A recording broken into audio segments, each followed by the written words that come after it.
Welcome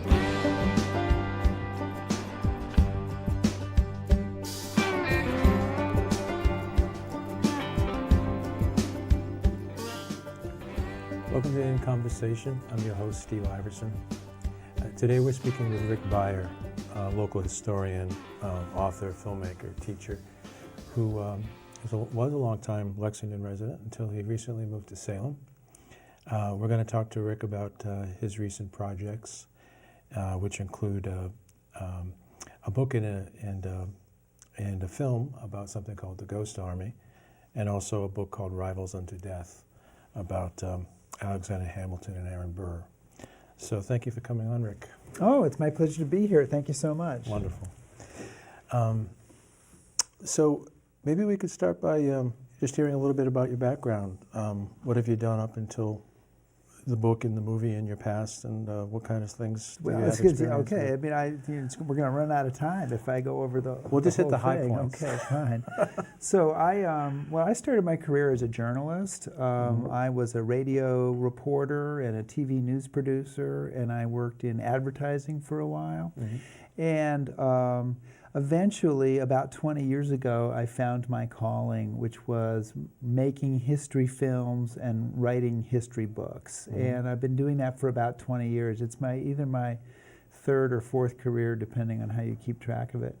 And it started with work I did for the History Channel. That actually came out of the advertising business. And so I made a bunch of documentaries for the History Channel, National Geographic, and other folks. And then I have to do the math, about 13 years ago, I came across the story of the Ghost Army, and that is how that particular project got started. So, I have, and I'm still working on it, oddly enough, even though it's already led to a documentary and a book. It's the project that won't go away. It's a big one. It is. And it's an amazing story, a World War II story about deception and art and all sorts of interesting stuff. Well, what was the Ghost Army? So the Ghost Army is a nickname for a unit that was called the 23rd Headquarters Special Troops, which is a terrific piece of deception all by itself because it's a boring name for a really fascinating unit. It sounds like a euphemism. Yeah, so it sounds like somebody who's going to be filing papers someplace. And what they actually were a deception unit. So their mission was to impersonate other much larger American units to fool the Germans about where those units really were. And to do this kind of deception, they used inflatable tanks and trucks and airplanes and all sorts of different vehicles to fool them on a visual level. They used sonic deception, they used radio deception, and they even did physical impersonations. So the guys would wear the shoulder patches of the unit that they were impersonating and go into the local cafe in France or Luxembourg or whatever and talk loose. They sometimes impersonated major generals. So they would have somebody from the Ghost Army who's really a major, but now he's wearing the 2 stars of a major general and riding around in a jeep with guys with machine guns and stuff to fool enemy spies who'd been left behind. So, and they did this not once and not twice, but 21 different times between June 14th, 1944 and March of 1945. So it was more towards the end of the war. Well, it's, you think about the war in Europe, in Northern Europe, it starts with D-Day, June 6, 1944, and they go into action 8 days after that. So they are there for all of that fighting in Northern Europe, but they're not involved in Italy or in the Northern African campaigns. Okay. So they go near the front lines? So set up shop? One of the interesting things about this unit is that they operate often quite near the front lines. Many people are familiar with the so-called D-Day deception, Operation Fortitude, which happens back in England to fool the Germans about where D-Day will take place. But these guys are right on the battlefield, so sometimes they're a quarter of a mile from the front line, sometimes they're 2 or 3 miles, 5 miles, and they are trying to fool the Germans to make them think that, that the 75th infantry division is over here when the real 75th Infantry Division is over here. So they'll all want to come here to face you, and then I can go and kind of make my attack that way. And so that means that they are in danger. They are drawing fire. They are taking casualties. And so it's a story that's both, it's inspiring, it's funny sometimes, it's like, wow, really, this really happened, and it's tinged with sadness as well, because this is a unit in a war that's doing something deadly serious, and some people are dying to get it done. Well, yeah, and if they're being fired upon, do they return fire? Do they have the capability to defend themselves? They did not have any heavy weapons. So the heaviest weapon they had would have been a 50 cal machine gun. Mm-hmm. And so if they are being shelled by enemy artillery, which is the most frequent type of fire that they came across, they are not returning that fire. They are, ducking into the trenches and trying to avoid it. But you think about it, their mission in a certain way is to draw fire. That's part of the job description. Shoot at me, don't shoot at him. Shoot at us over here. So that you won't see the people over there. So who really can defend themselves. Yeah.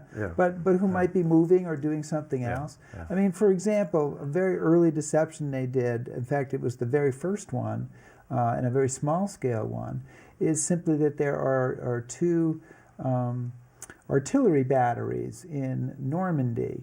And the idea is they want to draw the German fire away from the real artillery batteries, so they set up fake artillery batteries, with fake cannons, rubber cannons, all camouflaged and everything. And they would use flash canisters so that they could synchronize their cannons and make a flash sound at the same time that the real cannons go off, which are a mile or so away.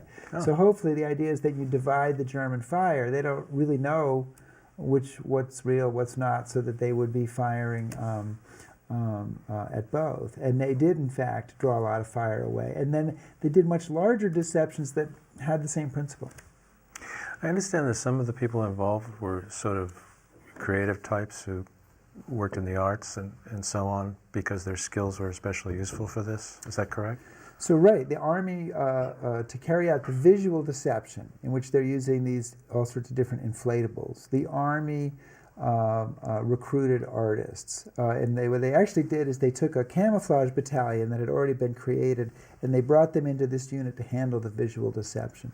And the camouflage battalion had a lot of young artists in it, including some who went on to become famous. Bill Blass, the fashion designer, Ellsworth Kelly, the very famous minimalist painter and sculptor, Art Kane, the photographer, Arthur Singer, the wildlife artist, and other people who were terrifically talented but lesser known. And they are now part of this deception unit. And in their spare time, they are painting and sketching their way across the battlefield, across the war. This is not part of their mission. It's like if I was there, I'd be keeping a journal. Well, they're painting and sketching. And so these paintings and sketches and drawings that they did are really an amazing view of World War II. And we made them a part of the book and a part of the documentary. And also I'm actively working now to make sure that they are preserved. Because they present I think a unique vision of the war, what it looked like. Because they're not painting dramatic battle scenes, they're painting orphan children or bombed out churches, or they're painting each other. They're painting the towns that they went through. And some of it is very, very moving. Many of these paintings have stories attached to them that are really, really quite moving. So that's an important part of the story as well. I see. And I imagine at the time, what they were doing must have required some of the latest technology. Especially I'm thinking about sound recording and projecting. So the sonic deception is some of the most interesting deception, because what they did is they recorded the sounds of any sounds that an infantry division or an armored division might make in traveling and getting set up. Not battle sounds. You're not going to fool people into thinking there's a battle. Transport sounds. Transporting sounds, bridge building, assembly. They recorded these onto 16-inch glass transcription discs, which were the same things that people used to cut records. Okay. And then they brought this huge collection of sound effects now that they have recorded. They brought over to Europe, and then for any particular deception that they're doing, they can take the sounds that they need and mix it together to make a show. I mean, just like you would make a TV show by editing different shots together, they're editing different sounds together to make a kind of an audio show. And doing that live? Well, they're not doing it live. They're taking that and recording it onto a wire. Oh. So a wire is the predecessor of the tape recorder. Now we have to deal with our current day audience. So we have might not know what a tape recorder is. Before the iPod, right? We had the cassette recorder. Before the cassette recorder was the audio tape recorder, and before that is the wire recorder. It records on spools of wire. It's about the thickness of fishing wire. And 2 miles of wire holds about 30 seconds of sound. So just for example, this 6-foot length that I'm trying to make with my hands would be about 1 second of sound. And so they record on that, and then they play that from their sound trucks. And they're playing it from sound trucks that have 500-pound speakers. And they have a range of about 15 miles. 15 miles? Yeah, it's incredible. That's really loud. Yeah. As is the sound of war.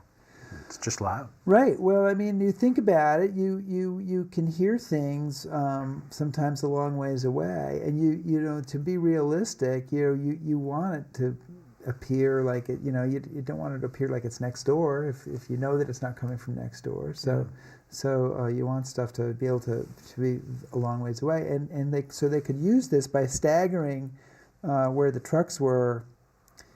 And staggering the timing of the sounds, you can make the sound feel like it's coming closer, like it's moving by, and so it was apparently very realistic. One of the guys in the unit, Dick Syracuse, was an officer in the sonic unit, and he's out with them one night, they're doing deception using this audio equipment, using the recorded sounds, and apparently it's so realistic that another Army officer not affiliated with the ghost story comes out and starts shouting at them that they shouldn't have any tanks in this area. There's not supposed to be tanks in this area. Well, he was the guy who didn't get the message, but it was that realistic. And these are the speakers you can see on the screen. Yeah, they weigh about 500 pounds. And so this is you're seeing some of the recording here. They actually had the recording studio inside a truck, and they've got a microphone set up that's recording all these tanks. They did that down at Fort Knox, actually, in Fort Knox, Kentucky, and then brought that to Europe. So pretty amazing. Yeah, great technology. I mean, that's one of the things that's, I think, if you work on something, I've been working on this for 13 years now, between the movie and the book and other projects emanating from it that we're trying to do. And for something to be interesting that long, it's got to have a lot of things that make it interesting. And this has deception and illusion and art and technology, kind of all intersecting in a war zone. And that is a really striking thing. And courage.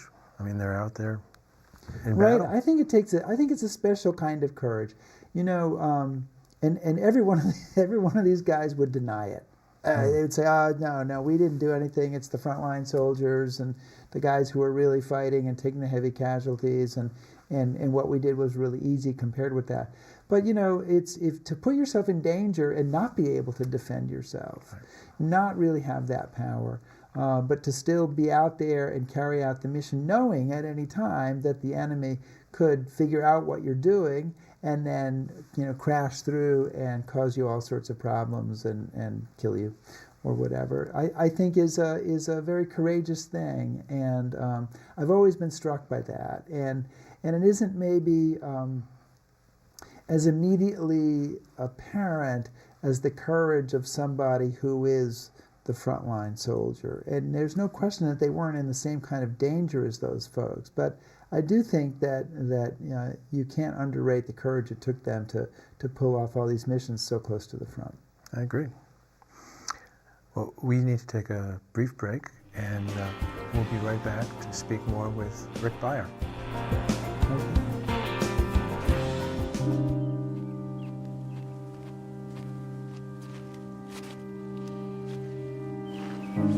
Hey. Hey.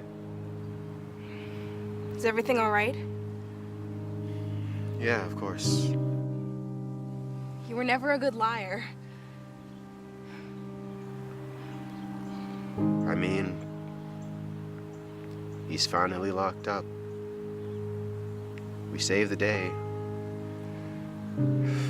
I'm fine. Sure. Just tell me what's going on. I don't know. You don't know what? I don't know what to do next. Everything's different now. Yeah, that doesn't mean you have to be. But I am. So are you. I just wish. Have you been filming vertically the entire time? Dude, this is a movie, okay? This is cinema. It's not your sister's piano recital. Oh. Turn the thing sideways. Oh. What are you doing? Oh.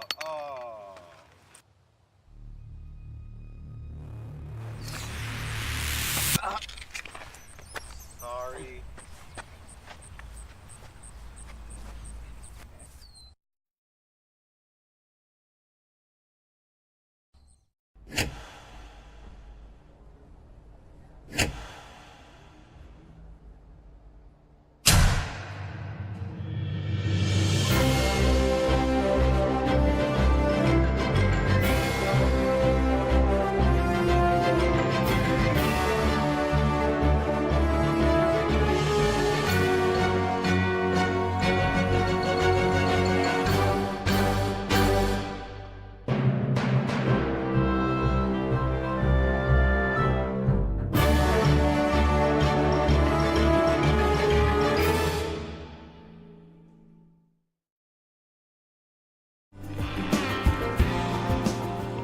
Welcome back. It's In Conversation. We're speaking with Rick Beyer about his research and book and film about the Ghost Army in World War II. So, are many of these guys still around? Who did So this? there were 1,100 men in the unit. There are probably about 20 or so who are still alive today. Oh. It's not very many left. Yeah. So it's one of the things we have been active in doing is starting a nonprofit to preserve and honor the legacy of the unit. It's called the Ghost Army Legacy Project, and because I don't want all these collections of photos and stuff to all kind of spread to the winds, and I also want to make sure that these guys aren't forgotten when they're all gone. So we are lobbying Congress to try to get a Congressional Gold Medal awarded to the unit. We are building an archive that we hope to donate to the Library of Congress. Where is that? Right now, it's in the closet of my apartment, taking up a lot of room, I might add. But it's got letters and photos and stuff that's been donated to us, and that we want to preserve. And we're in discussions with the Library of Congress about donating it to them. So we'll see how that goes. And we have other initiatives as well. There's a lot of students who do history projects on the Ghost Army every year that we try to help support, because we want the memory of it to go on. So that's in addition to the book, of course, and the documentary film. And then the other initiative, Steve, there's always one more, is that there are efforts in Hollywood to make a movie out of this. All right. They optioned the book, The Ghost Army of World War II, that I wrote with Elizabeth Sales, Andrew Lazar, who's the producer of the movie American Sniper, working on this. There's a script, I haven't read it. No one's offered me the opportunity. And, they're trying to develop it in that mysterious Hollywood way that nobody really knows how that works until suddenly a movie emerges at some point. Or doesn't. Did I read that Bradley Cooper is Bradley associated Cooper with is this? involved in this. He is in the jargon. He is attached to the project. No one even knows what that means. That's probably the reason they use that word. Yeah, and he's on it as a producer, but that doesn't. I think the idea is that they'd love him to do the lead role, but I don't think that there's anything. I mean, I think that's one of the things they're trying to work out. And as I say, it's all a black hole. It's like buying a lottery ticket. Maybe you'll win, maybe you won't. Sure. So it's just like buying a lottery ticket, and then you don't find out for a few years whether you win or don't. So Well, some absolutely wonderful movies sort of just kicked around for 20 years before they got made, I think. I'm no expert. oh, many. One Flew Over the Cuckoo's Nest was a great example of that. When I think it was almost 20 years, and it was originally Kirk Douglas wanted to bring it out, and eventually I think it's his son who produces it because Kirk Douglas has gotten too old. He wanted to play Randall McMurphy, who's played by Jack Nicholson. And very famously, George Lucas wanted to make a movie about the Tuskegee Airmen for years and years and years. And George Lucas could not get money to make this film, and eventually self-funded it. And and then and you hear those stories. Then there's all the stories you don't hear is about all the movies that never get made. Right. And if they don't get made, you don't hear about them, unless you're an historian of film. Of failure. Of failure. I prefer not to be failure. a historian of failure. I want to be a historian of success. I think you're on the right track. All right. The other project of yours that I hope to mention today and talk about a bit, hear more about, was the book Rivals Unto Death that you wrote about the rivalry between Alexander Hamilton and Aaron Burr. When was that book published? So that book came out about a year ago, and it's kind of an interesting story. Oh, it is. Well, I mean, both the story of Alexander Hamilton and Aaron Burr is fascinating, Right. but the story of how the book came about is interesting. I see. You might have heard that there's this musical. Yeah, I don't know if that you got that. I've heard of it. You've heard. I've heard okay, of it. Fair Yeah, enough. I think Mike Pence attended. Yeah, exactly. Yeah. So somewheres in the hoopla, the amazing surge of interest in this musical, the editor who'd been the editor of my first book series called me up, and he said, "We are interested in having someone write a book about." A short book about Hamilton and Burr to take advantage of all this interest. Would you be interested in doing that? And, I don't know how much you know about the book business, but usually it's the writer who's begging the publisher to publish them. So when the publisher calls you and says they'd like you to do it, yes, is a very good answer. That's to the that. response. But the thing is that I only had 4 months basically to write the book because they really wanted it in a hurry. And so I was already quite familiar with the story. I'd actually researched a documentary on this some years ago that didn't get produced. But I did a few weeks of preliminary research, and I was getting started to get writing, and I realized that I basically had 10 weeks to actually write the book. Wow. And so you would have had to have researched it previously for some other reason because you couldn't write it that quickly. it'd be otherwise. hard. I made a decision to have it be 10 chapters.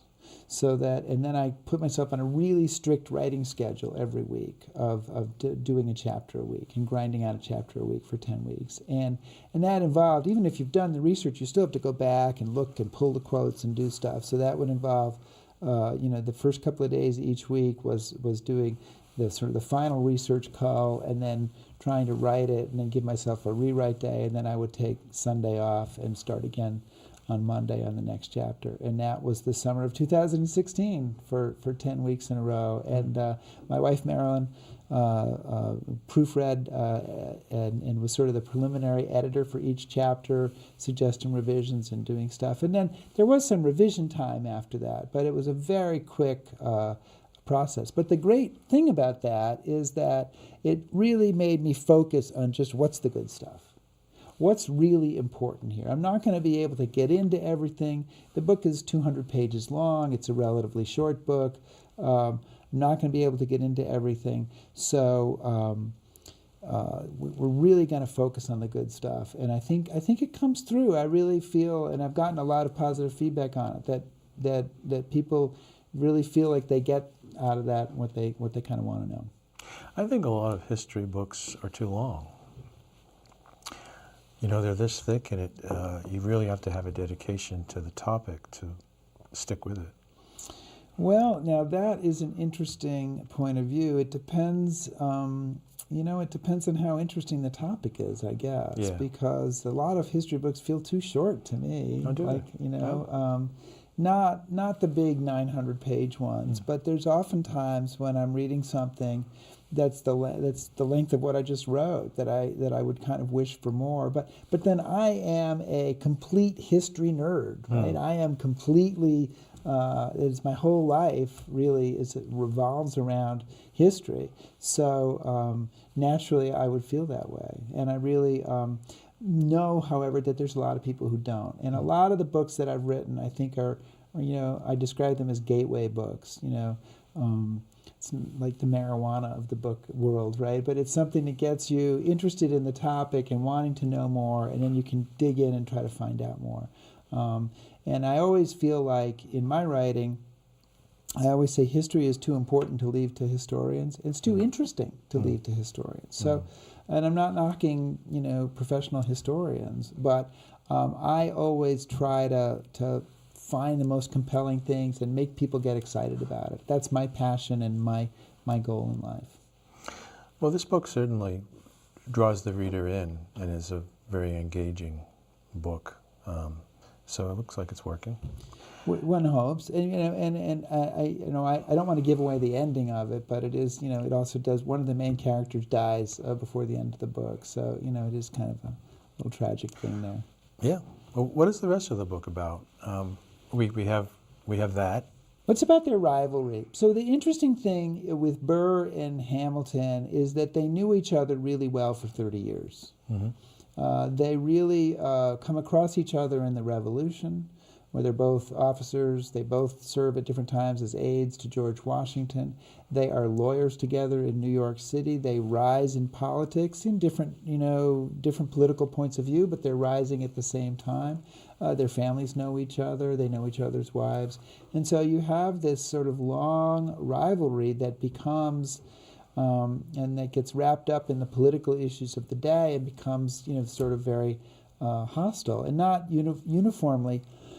It's not like they were always hostile. Like sometimes they were really against each other, and then sometimes it seemed like they were very close to becoming allies, and then they split apart again. And so my idea was to try to really trace that rivalry and follow it through and look at that in the context of the greater issues and stuff going on. And there's so many fascinating things, fascinating things that didn't get into the musical, like the Whiskey Rebellion or the Alien and Sedition Acts, or the time that Burr fought a duel with Hamilton's brother-in-law, or the time that Burr saved Hamilton's life, or the other time that Burr saved Hamilton's life. So there's a real richness to this story that goes far beyond, bang, bang, somebody's dead in a duel. And I try to bring that forward. So both accomplished, well-connected, passionate men. Orphans, too. Both orphans. Both war heroes. You're pretty interesting guys. And I think Burr, I tried to be objective. Burr is often cast as the hero, as the villain in the story. Yeah. And fair enough, but I tried to be objective and not sort of view him that way throughout and see him for what he is, which is an ambitious politician, but also somebody who's an abolitionist, a feminist, a supporter of immigrant rights, far more so than immigrant Alexander Hamilton, a brilliant political innovator, a good family man, a patron of the arts. So I tried to bring some of that out as well. Mm-hmm. And I try to, we have a tendency when we look at this period of time. We see a bunch of guys in wigs. Right. And it's very formal, dignified, and solemn. And they're the founding fathers, for God's sake. They created America. Right. And they're a very passionate, fractious, jealous, ambitious bunch. And there's a lot of shouting and swearing that goes on, and making obscene remarks about each other. And I try to bring that out in the book as well, so that you realize that these guys are human, flesh and blood, just like us. At that time, though, that kind of conflict, that kind of friction, can lead to a challenge of a duel, which Right. is a little less common now, I think. More less How common common now. was it then? Well, it was. It happened with fair frequency. It did not happen all the time. There were a lot of people then who were against dueling. It was illegal then, but it was a pretty noticeable subcurrent of American history, and it was especially prevalent among people who had been military officers. It sort of follows out of this sort of code of honor of the military. And it continued to be fairly prevalent until about the 1850s. So, you could get in a lot more trouble by saying something publicly about somebody or accusing them. There were sort of trigger words, if you accuse somebody of being a scoundrel or other words, they almost have to challenge you to a duel, or their honor is at stake, and their honor is threatened, and, well, you can't have that. And now it might just lead to a snarky tweet in response. Well, yeah, it's interesting that in a way the threat of the possibility that there might be a duel may have kept them more in line, because maybe you're more careful about what you say when you realize your life might be on the line every time you say things. But then they also did a lot of anonymous publishing, which is if you think about the internet today, Twitter, and other parts of the internet where people write rants and screeds that are anonymous. And the Founding Fathers often published stuff anonymously, in which case then even if everybody knows that you wrote it, but it's written under a pseudonym, then you don't have to, face up to it in the same way. So, I'm always amazed at how history basically shows us that things are never as different now as we think they are. So much is not exactly the same, but human beings do the same kinds of things, and you can follow those patterns in history and see the relevance of it today. And I think when you do that, it also helps you to view them more as people, and not to view them as cardboard cutout characters, or white guys in wigs or whatever. That it might be tempting to look at them as. Yeah, human nature is fairly constant, I think, even over long periods of time. The really essential things. So the trappings might change, but people are people. Well, and they thought, we think sometimes we act like the country's going to fall apart tomorrow, and they all thought it was going to fall apart tomorrow, or there was a good chance of it. And of course, at their time, the country's very new. So there is that possibility that it might not work, that it might only last 25 years and then something else happens. So in a way, the stakes are even higher for them than they are for us now, when we at least think that America is going to keep going because we've done it for 250 years. So we think it's going to keep happening. They didn't have that surety that might happen. It made all of the debates, I think, that much more sharper edged. So it was really a more difficult. We like to think at the moment, or some people like to think, that we're living in the most challenging time in the country's history. We've never been more divided.